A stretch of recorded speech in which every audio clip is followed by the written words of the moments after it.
அமெரிக்காவால் தங்களை வாங்க முடியாது என கிரீன்லாந்து பிரதமர் ஜென்ஸ் ஃப்ரெட்ரிக் ட்ரம்பிற்கு பதிலடி கொடுத்துள்ளார். இது தொடர்பாக கிரீன்லாந்து பிரதமர் தனது முகநூல் பக்கத்தில் வெளியிட்டுள்ள செய்தியில், அமெரிக்கா கிரீன்லாந்தை பெறும் என ஜனாதிபதி ட்ரம்ப் கருத்து வெளியிட்டு வருகிறார்.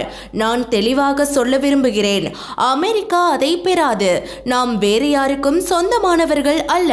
எமது எதிர்காலத்தை நாங்களே தீர்மானிக்கிறோம் என பதிவிட்டுள்ளார். இதேவேளை அமெரிக்க ஜனாதிபதியாக ட்ரம்ப் பொறுப்பேற்றது முதல் அண்டை நாடுகளை வரியினாலும் கருத்தாலும் தொடர்ந்து அச்சுறுத்தி வருகிறார்.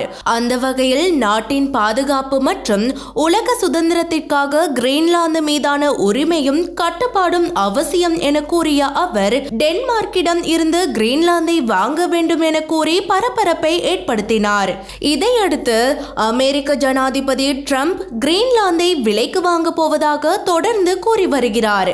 ஏராளமான கனிம வளங்கள் அங்கு குவிந்து கிடக்கின்றன என்பதால் சீனாவுக்கு போட்டியாக இப்பகுதியை கைப்பற்ற உள்ளதாக ட்ரம்ப் தெரிவித்து வருகின்றமை குறிப்பிடத்தக்கது.